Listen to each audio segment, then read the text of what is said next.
Louis? Oh, that's right. Louis took December off. Well, the Capricorn in me won't let that happen, so I guess I have to think of something. Wait, what if I, Gavin, a well-known Scrooge, went on the search for a holiday movie that I could actually get behind? That's perfect. I'll invite ghosts of podcasts past and podcasts yet to come to join me and present to me one of their favorite holiday movies. Who knows? Maybe my heart will grow 3 sizes for every new movie. This is a The Mixed Reviews special presentation, Gavin's Holiday Gauntlet, Part 1. Our first guest is a returning favorite, Chelsea Eichholz, producer and podcaster from the Untitled Cinema Gals Project, the Community Rewatch Podcast, and Those Gals Have Moxie podcast. Chels, welcome back to the show. Thank you for having me. I saw your message and I'm like, I don't even know what this is. Absolutely, yes. I sent out a sleigh-shaped bat signal and was like, please give me some work to do. I need the work. And I was like, homework? I love homework. I want to do this. That's genuinely me all the time. I'm like, what can I learn? What is downtime? Louis like, I'm really busy. And I'm like, me too. Louis said self-care and we said, nah, not for us. Nah. Chels, thank you so much for joining me again. You were on one of our favorite episodes of this past year, which of course was our Audrey Hepburn episode. So fun, so informative. I learned so much from that episode. I'm still really happy you suggested that to us. And actually, I still can't get over listening to her biography and like weeping at the details of her death. So I don't know. That episode has meant a lot to me this year. What have you been up to since? Oh my goodness, I have rewatched many Audrey Hepburn films. None of our 0-star reviews, because that's what I would call those. But goodness. Yeah, I don't think I'm going to revisit any of those. Yeah, no, I will encourage listeners to not. But definitely listen to that episode. It was fun. I literally watched everything she ever made for that, even a tourist film. But tonight, we're not here to talk about Audrey Hepburn, but we are going to talk about one of her most famous co-stars. So what holiday film have you presented to me as a challenge? So I could have went 2 ways. I could have chosen chaos, or I could have really leaned in to this. And I decided to lean in, because I'll invite you to my chaotic podcast to talk about the other one. And I'm like, what's a great holiday film? Oh yeah, Hot People, Holiday. That's right, Holiday from 1938, directed by George Cukor, and starring, of course, the beautiful Cary Grant and the gorgeous Katharine Hepburn. It's funny, we talked very, very briefly about this movie in our Cary Grant episode, but I love this movie. It was actually introduced to me by a friend of mine, my friend Melissa, and I was shocked I had never seen it before because I love both of those actors so much. The other thing I want to say is, what fun to start this podcast off with not a Christmas movie. This is mostly a New Year's movie, and it is the Holiday Gauntlet. So I'm not keeping it to one holiday. So I love the fact that you chose something that I was both enamored with already, I could totally get behind, but then also was like, oh, I don't have to listen to a bunch of Christmas carols, and I don't have to watch a bunch of people fake being nice to each other. Because here's the thing. I also do not like most Christmas movies. I just do not care for them. Love Actually, I hate you. Like, It's the time of year where I ignore so many things going on, and then I'm like, oh wait, Holiday. I watched this last New Year's Eve, like coincidentally, not even thinking about the theme. I was just on Criterion Channel, and I'm like, this is a great way to wrap up the year by accident. It truly is. I mean, this is the fun thing about this is, you know, this is around the era of the screwball comedy, so it incorporates a lot of those elements in that. For most people who don't know what screwball comedy is, a lot of the times it's very fast, it's very quippy repartee between characters, dialogue coming at you. There's occasionally elements of slapstick, especially when Cary Grant is involved. I mean, we mentioned on his episode that he used to be an acrobat, and he really shows that off in this film. He's constantly doing flips. He's carrying Katharine Hepburn on his shoulders, and not just carrying on his shoulders. It's not like she's just on his back. She is standing full up top. It's really amazing. I love both of these performances. I love them so much. Cary Grant, I've said for so long. Canonically, the hottest man. He is so silly and funny. And, like, just because, one, your episode that I listened to about Cary Grant, I know about his background, but I always believe whatever character he is so hot. But it's like, yeah, I completely believe that he is just this average dude walking around and stuff and just happens to fall in love with somebody and doesn't care about her money. I just love it. Now, I guess we should explain the plot to people. It's a very sort of simplistic plot. Cary Grant plays Johnny Case, who is a self-made man. He doesn't have a lot of means, but he does seem to have some means. And he's going to marry this woman named Julia Seton, played by Doris Nolan. Now, what's funny is this role was originally going to be Rita Hayworth. Oh, yeah. And then they were like, she couldn't. They thought that she maybe couldn't hold her own against Katharine Hepburn, which I think is like, I don't know. I think she could have done it. I think she would have been fine. Like, Katharine Hepburn is one of our greatest performers. I mean, she, like, has the Oscar record, most Best Actress wins. But also, she was a really good scene partner, and she elevated everything and everyone around her. So essentially, Julia, his fiancée, wants to introduce him to the family. She tells her father while they're at church for Christmas that he will be attending lunch with them. And oh, by the way, she's getting married to him.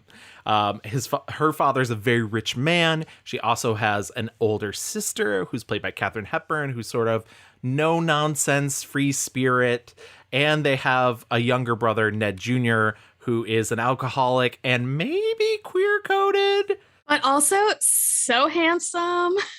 Oh, very much so. I mean, first of all, really great looking family. And this is a complete sidetrack, but as I was watching this, I was like, Doris Nolan looks so much like Greta Gerwig that if they ever remade this, I want Greta Gerwig in that role because it's also something very different for her. Also, she would thrive in screwball comedy. Oh, but yeah. Funny enough, they almost cast Irene Dunne in the Katharine Hepburn part, and I've been thinking for a while Greta Gerwig would make a great Irene Dunne as well. So there you go. So why don't we just remake the whole movie with all Greta Gerwig, even in the Cary Grant Let's role? do it. Let's do it.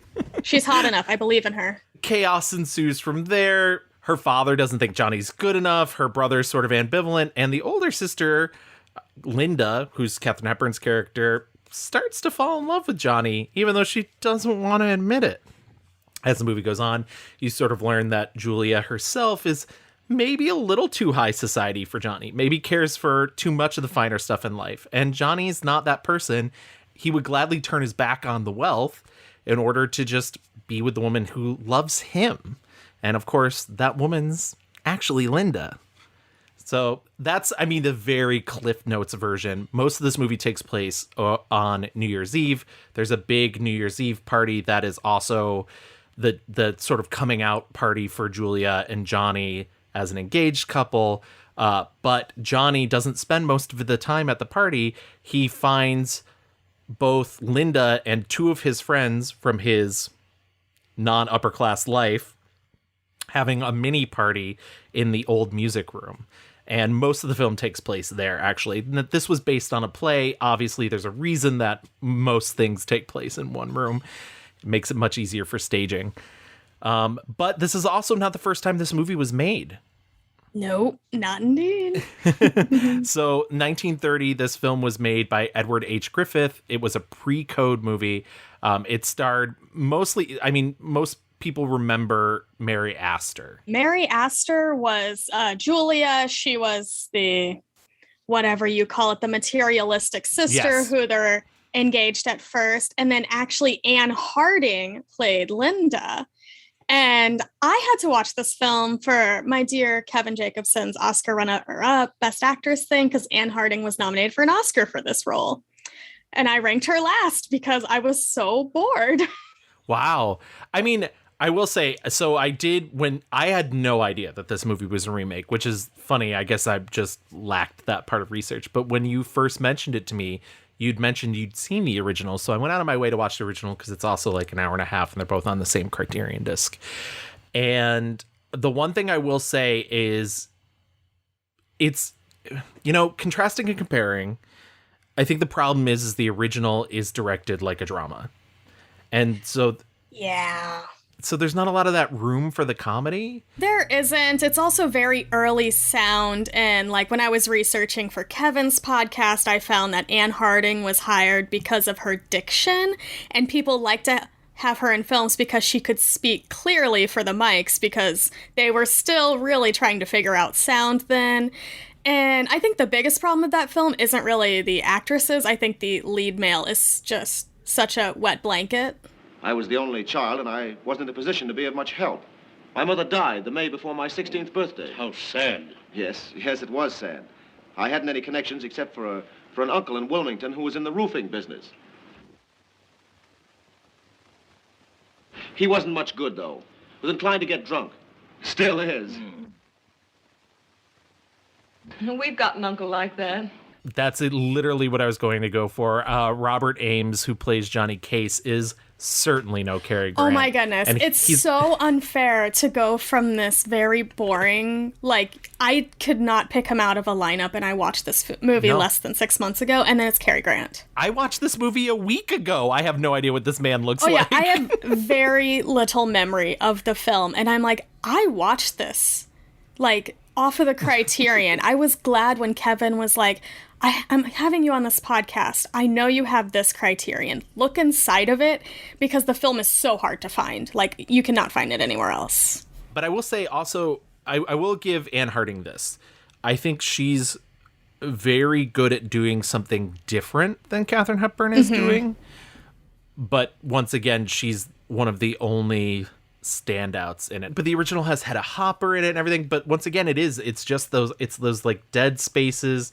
It's the way that the dialogue doesn't really seem to connect, and I'm sure a lot of it worked better with an audience, but film is a completely different medium. Holiday 1938, it is postcode, so obviously there's restrictions on it, but I think they do a really good job at sort of twisting the way things happen to get around some of the, things that would be deemed inappropriate by the code. Not that this movie is, very inappropriate, but there are some jokes that I was like, that's a sex joke. I genuinely really love Cary Grant and Katharine Hepburn's chemistry in this movie. This was the third of 4 movies they did together, so it's not like they were strangers. But there is an immediate ease they seem to have with each other that none of the other actors have amongst them, which is so necessary, I think, to these two roles.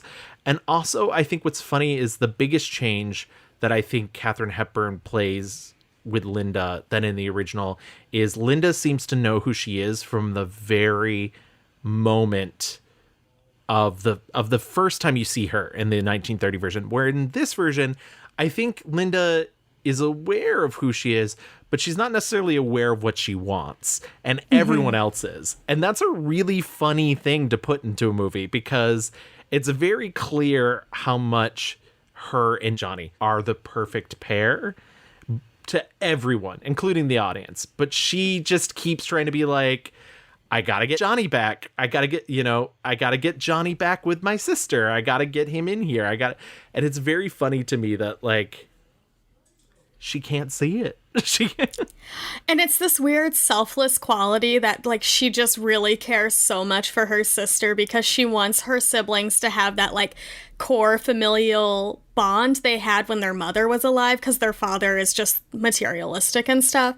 And it's just her realization that her sister is just as materialistic as her father. And it's like she was looking at her family through these rose-colored glasses, and then it kind of just breaks, and then whenever she's able to break away from the family, I am just cheering for her, because you can see she's so unhappy in this very strange house with, like, all these different floors and the elevators and people getting lost all the time.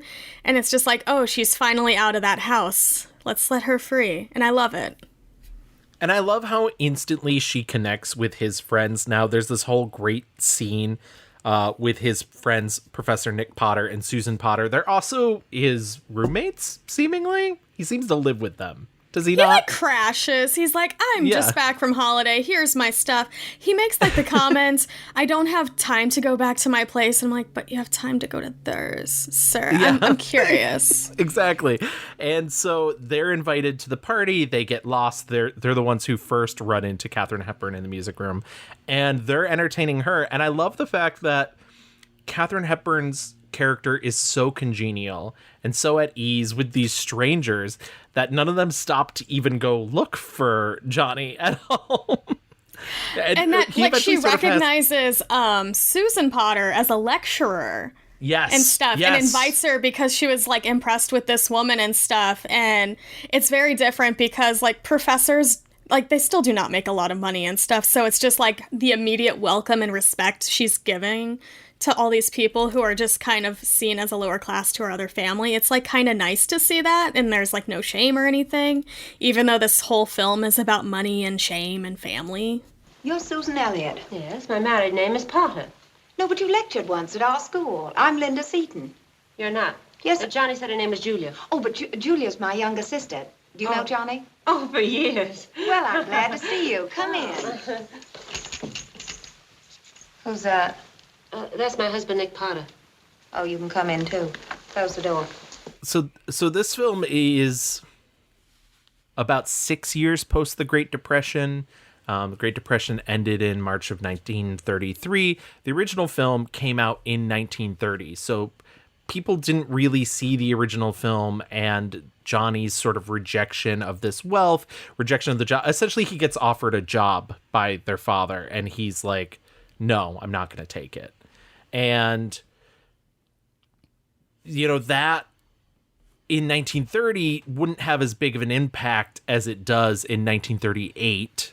Mm-hmm. And so, you know, it's an interesting thing because audiences kind of didn't click with that because they were like, we're all out of work.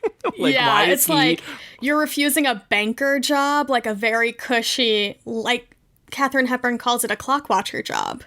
Yeah. And it's like, that's really good money. And at that time, you'd be a fool to, like, refuse it. But also, one thing we don't talk about a lot in this film, and not a lot of people talk about it in general, is he talks about how he had to work from the time he was 10 and his father died and his mother took on the debts. And it's like, he finally got a little bit of money from playing with some simple stocks and getting lucky. And it's like, he's going to take a break for himself just for a little bit. And AKA that's actually the holiday. Yeah, I mean the titular holiday. Mm-hmm. And that's one of the big changes too from the play and the original film is that he is a man of self-made means. You know, in the original, it's not necessarily as much about, you know, how much lower class is he? How, you know, but this one really focuses on, well, he worked, and he worked really hard to get where he is. And so he's not interested in these sort of handouts, and he's also not really well off to begin with. And so it's this fascinating give and take, I think, that really works with this movie particularly. Once again, not to keep contrasting and comparing with the original film, but I do think it's interesting to like view both, especially through a 2021 perspective and especially through film history perspective. Yeah, I agree. Also, my last comment on the other 1930 is, if they had switched Anne Harding and Mary Astor, like, in the roles, I think it would have been a lot better. I actually completely agree. I think Mary Astor is the one giving the best performance in the movie. Mm-hmm. And once again, I don't hate the portrayal of Linda, but I don't know. I think Mary Astor would have put in it better. I think so. She's so expressive. I've liked her in so many other things. I know what she can do, but I think it's because I think, like I said, in the 1931, when you first meet Linda, you know who she is already, and so there's nowhere else to go with it. And I think Mary Astor could have provided those layers that are sort of missing from that, because Mary Astor does a really good job of playing that, like, oh no, I'm not materialistic, and then by the end it's like, oh no, we were wrong about her. But that's sort of, I do like that this film delves into that. And not just to keep harping on the upper class versus the lower class, but I do think both movies have a lot to say, particularly about, I think it's in the original film where they actually flat out sort of like talk a little bit about Marx. They don't say his name, but there's like a like bit where one of them says something about comrade, and I like that the movie's sort of like, hey, capitalism, not great, not the way to achieve happiness. And also just another reason I like it as a holiday film, because every Christmas film has something cheesy to it. And this one is like, oh, you don't always have to go for the money or the big thing to find your happiness. You can actually leave all that behind. So it does have that Christmas element without shoving it in your face and being annoying.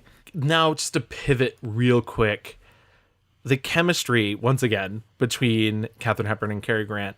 There's a scene, a very sweet scene, where they dance together. Linda has gone off on her own. She's in the music room, and she's listening to a music box that I believe it's implied was their mother's. And Johnny comes in, and it's the first time we've ever really seen these characters. It's the first real spark between them. They've been alone together, but it's interesting because you get to watch Cary Grant fall in love with her.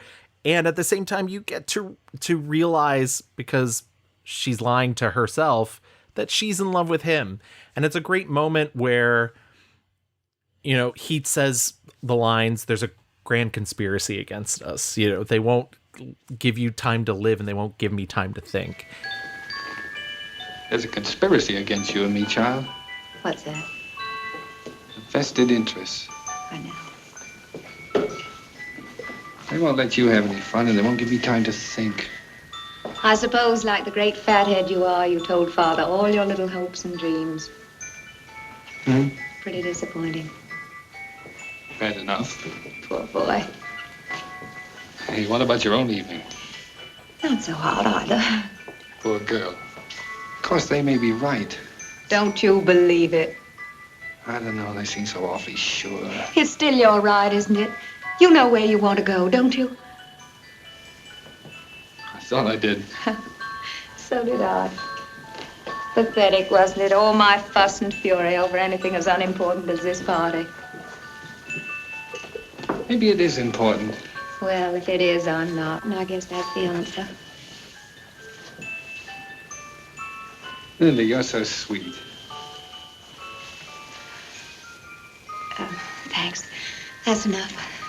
And I think that's very true, because if this movie slowed down for a little bit, though I guess maybe not, because 1930 is much slower, but if this movie slowed down for a little bit, both of these characters would have the time to realize that they're falling in love with each other, that they're more suited towards each other than they are for, than she is for this rich person's life, and he is for the, this trophy husband life. Exactly. I just love that scene so much. It's so romantic and beautiful, and the music box playing in the background. It's just so charming.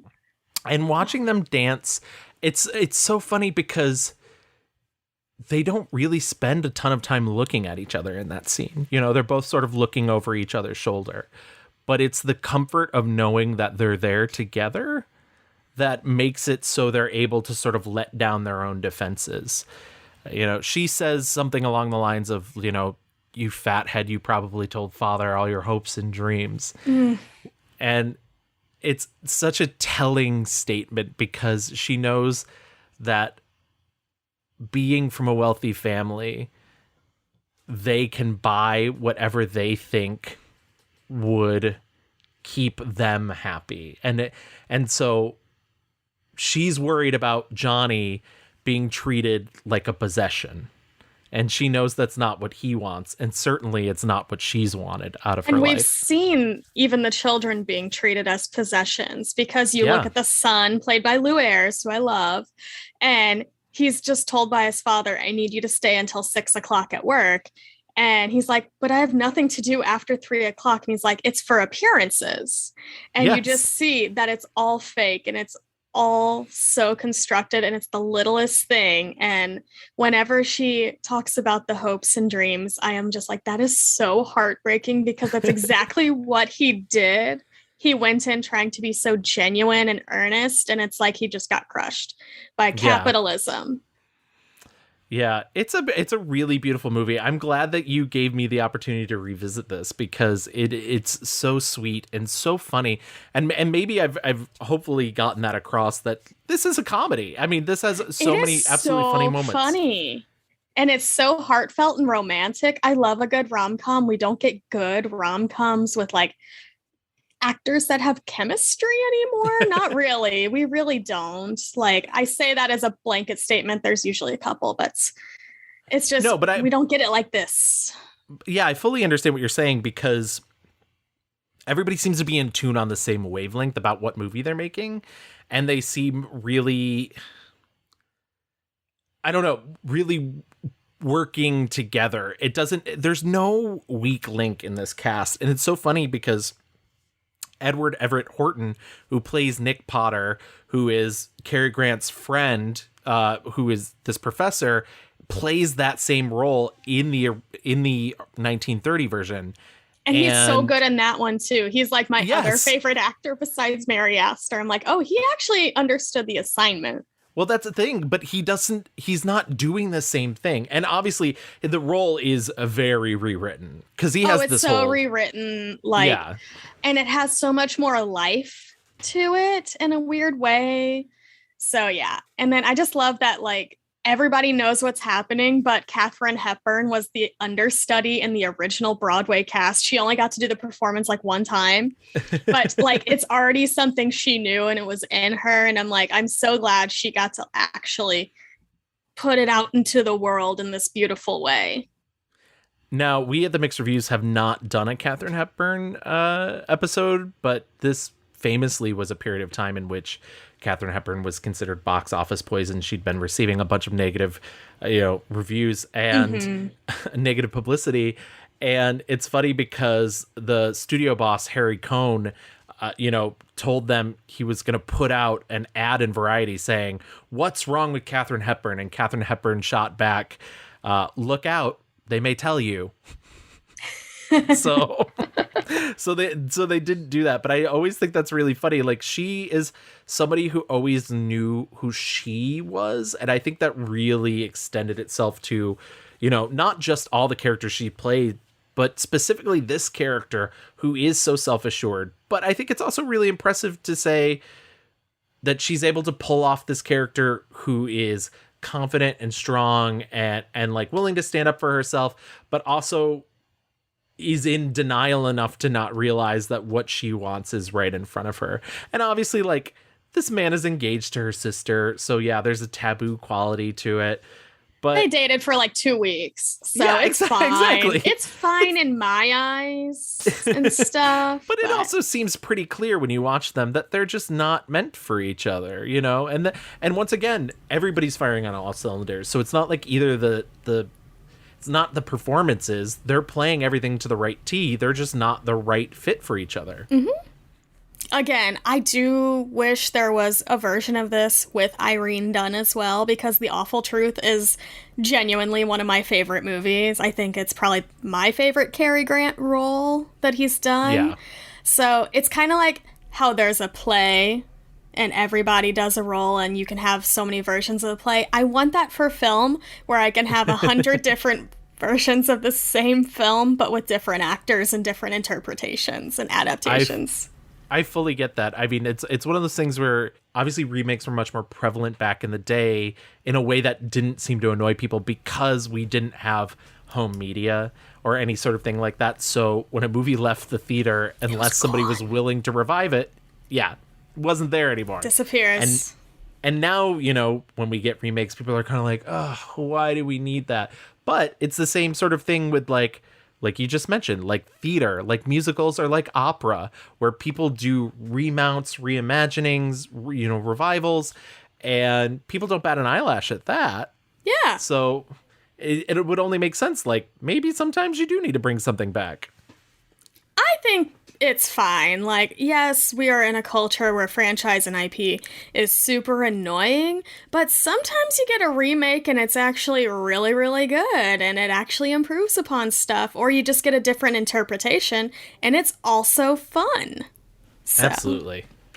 So I want to keep these episodes short because we're only talking about one movie. So just to wrap up, any final thoughts on The Holiday? I mean, the first time I watched it, I was like, oh my goodness. And like, if you look at my Letterboxd ratings for the two versions of Holidays, one says hot and one says not hot.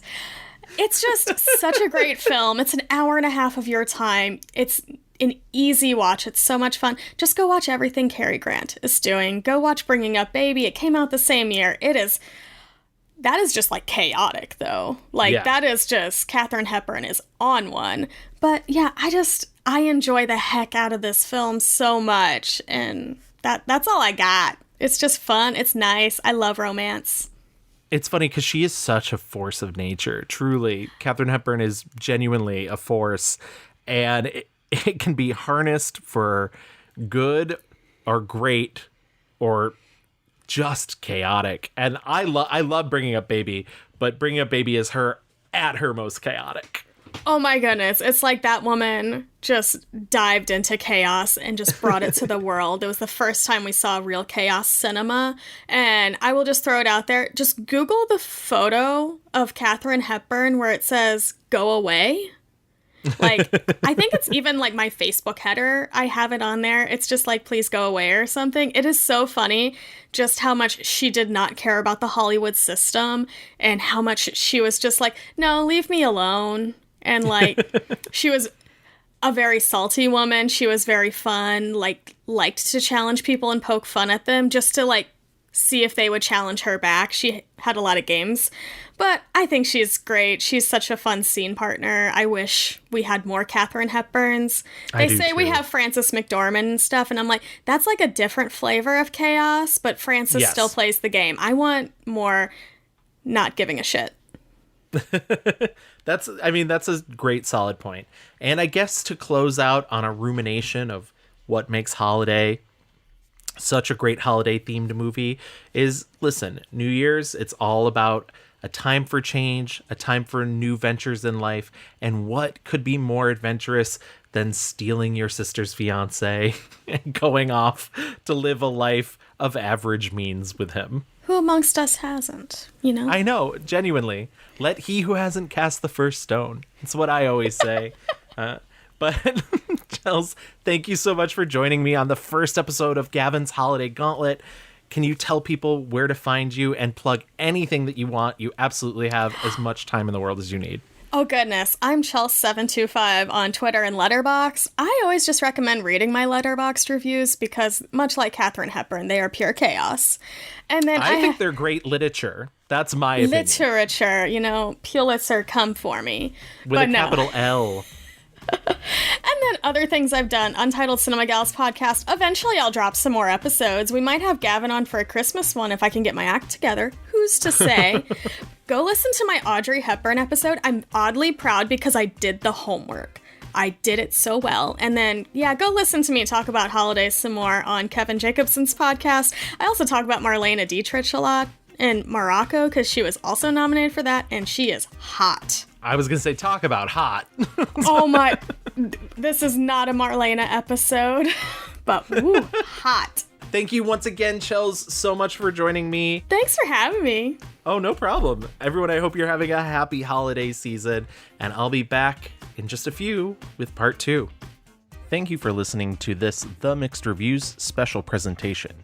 If you want to contact us, you can always find us on Twitter at The Mixed Reviews.